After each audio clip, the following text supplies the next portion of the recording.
Hey, if you're watching this video, You guys are in a crisis. I'm on my way.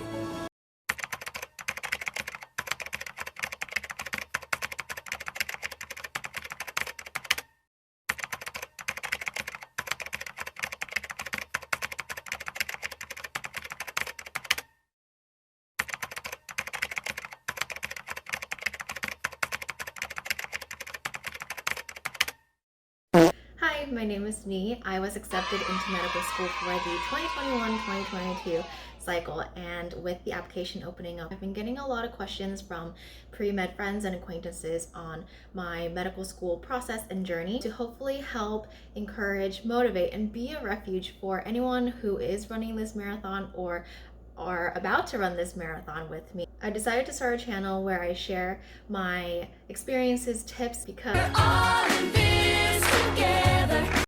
I know there are a ton of medical school advice videos out there, but I'm just gonna drop another because I hope that my story and experiences will resonate with someone somewhere out there who is in a similar situation.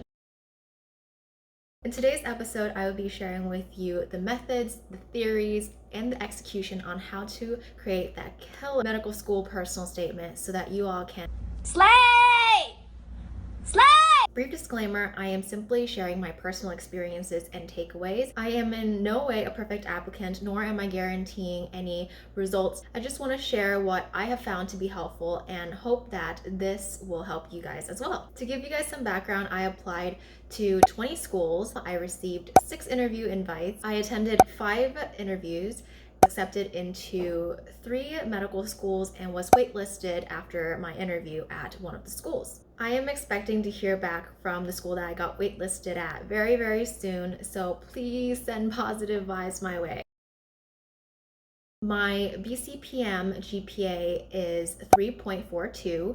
My AO GPA is a 3.99, which makes my cumulative GPA a 3.69. I took the MCAT once and scored a 5.12. As you can see, I have pretty average stats compared to that of the admitted class and even considered low at some medical schools. So don't be discouraged if you guys are in a similar situation. There are so many other things beyond stats, and just know that you will end up where you are meant to be. I will be breaking this video into 2 parts, a theory portion and an application portion. In telling your story effectively, you want to think about what you genuinely want to communicate and what you want your reader to take away from it. So this is going to involve seeing your story from multiple different angles because each iteration is going to have a different impact on the reader. Take, for example, you want to tell your story in a funny and casual way. That is going to leave the reader with a much different impact than if you were more serious. While editing this video, I realized that what I had mentioned here is more along the lines of tone, but what I wanted to really drive at is the angle in which you want to drive your story. In other words, what is your role in this story and how do you control the impact of that story? That is, are you the victim of the story or are you the hero of the story? Were you playing an active or a passive role? And how that affected your actions and the following results. In this process, it's a good idea to brainstorm the different stories that you want to include in your personal statement. What you should notice is that you should be able to draw a straight and clear line through all of these stories. So my next point is reflection, reflection, reflection. I cannot stress this enough. After completing my medical school application, I now know myself better than I have ever known myself. And it really forces you to get real with who you are and what really drives you. To help prompt you guys, I have written some questions to help you reflect on. First of all, what was your initial driver? What was the moment where you took an interest in medicine? How have the activities that you've done contributed to or diverted you from your interest in medicine? And reflecting on that, is there a specific group of individuals or a community that you care about and want to make an impact in? This will help streamline your story to make the connection between your personal experiences and your drive for becoming a physician. So next I want to talk about some common mistakes I see when I was helping my friends with their personal statement. The first mistake that I see a lot is that my friends will talk down about themselves or talk negatively about themselves. Never ever do that because you are freaking awesome. The next mistake that I see is adding too much information in your personal statement. Yes, your story is rich, beautiful, and complex, and you want to share that.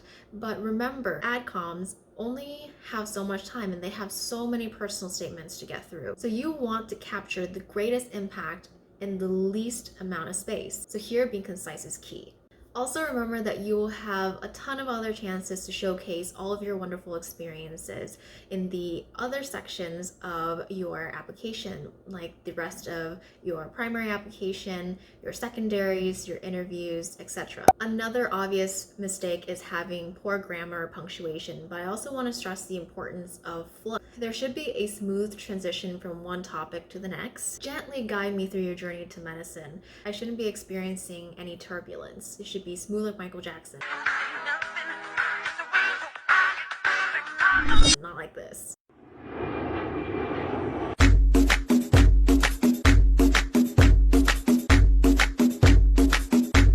Another common mistake that I see is people outright saying the characteristics or the traits that they have or that they'll bring to the class. This all goes back to the whole idea of show, don't tell. Let your stories demonstrate those characteristics and show what you bring to the table. Do make notes of these traits, however. It will be helpful when you work on the other sections of your application because you want to show as many favorable traits as possible. I will link the 15 traits that medical schools look for in the description box down below. And as for the conclusion, always bring it back to your narrative. You want your reader to know why your personal experiences matter and how that has guided you towards the type of impact that you want to make. After you've brainstormed the direction in which you want to approach your story, the next step would be to create a first draft. And trust me, your first draft is going to be terrible. You're going to hate it, but at least this will give you a starting place, and having your ideas down will allow you to refine and reflect on. You might even come up with some other things that you'd want to mention in the other parts of your application or secondary. So don't delete anything. Save all of your stories. Once you have created your first draft, go ahead and edit it on your own, see what you can improve on. And then after that, you can start getting the opinions from other people. I would recommend keeping the number of reviewers of your personal statement to about 3 or 4 people, because when you have too many people, too many cooks in the kitchen, your story can end up being very fragmented, and you don't want that to happen. What up, guys? I think ideally you should have one person who knows your story. This person is going to be able to call out any disconnect that people might question. 2 to 3 people who don't know your story, because they're going to be more in the mentality of the admissions committee. So they are going to check to see if your story makes sense from an outsider perspective. Another tip is that you don't want to ask all of your reviewers to edit the same draft. You want to kind of space it out so that you're not like putting too much pressure on the same person to read your essay over and over and over again. For me, I'm gonna do it first, and then I'm going to have the person who knows my story to review it and to give me suggestions, and then I will go on to the people who don't know my story very well, and then refine it from there. So yes, while it is helpful to get feedback from other people, always remember that you don't have to take all of those feedback. You know your story better than anyone else, so only do it if it makes sense to you.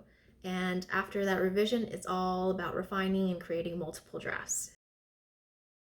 The next portion is going to be the application portion, where I tell you a little bit about my story and how I approach my personal statement. I started working on mine in January, and that might seem very early to some. I am the type of person who needs a lot of time to reflect and understand myself, so that's why I started really early, but I always recommend starting as early as possible. I completed a total of 6 drafts. Let's just say it took a completely different turn after the first and second one.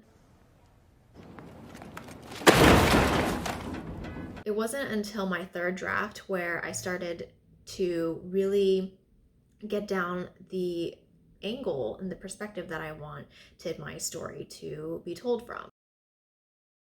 So initially, I was unsure how I wanted to demonstrate my passion for working with individuals who are from medically underserved backgrounds. So I had to really go back and back and back and reflect on what was the defining moment for me. And that moment for me was when my mom had her health incident and she had to go to the emergency room. And from there, they had discovered that she has been living with a lot of other medical conditions that we hadn't even known of. And some of those things could have exacerbated into more serious health complications. That was when I began to see the role of preventative medicine. And then, even looking back further, I came to realize that there were barriers that led my family to this point. Going even further back, I talk about how my family's experiences with healthcare and our financial situation sort of deterred us from making visits to the physician's office and then to seek out healthcare when we needed it. And so the medical setting has always been something that my family has sort of stayed away from unless we really, really needed it, because more often than not, those health conditions would go away. Knowing that, I came to think about how my family situation might be similar to a lot of other individuals who come from medically underserved backgrounds. That was a moment where I realized there might be a lot of skepticism surrounding medicine and a lot of difficulty in understanding how to approach medicine or where to even start. That led me to my goal and passion for wanting to work with underserved communities and to become a physician that will one day be able to help alleviate a lot of the health concerns for these communities. I know that wasn't very in-depth, but I will be making another video where I go into a lot more details about my personal statement and even read portions of it to you guys. So stay tuned for that. As for the people who I requested to take a look at my application and give me feedback, I had my partner do it. He was the one who is familiar with my story. And then I had these two wonderful editors who are from the UPrep program at the University of Washington edit my personal statement. They are both medical school students. They have a lot of experience with this, obviously, so they were able to provide me with a lot of useful feedback. The last person is my pre-med advisor. I didn't find my pre-med advisor to be very helpful. It sort of seemed like he hadn't read my personal statement and the type of advice that he gave me wasn't very specific. So I did not take his feedback. And this just shows you that you don't have to take in all the feedback that you get. In conclusion, I just want you guys to know that while you can try your best, it is likely that you will never end up with a perfect personal statement, and that is okay. I have looked back on my personal statement and see so many places where I could have made improvements on. As long as you are able to make the point that you want, it is good enough. So turn it in and let's go. Make our dreams come true. I know this process is super overwhelming, but just take it one step at a time. Stay tuned for more videos on the application process, like the secondaries, the activities section, letters of recommendations, interviews, etc. If you have any questions, please leave them in the comments section below, and I will try to answer them to the best of my abilities.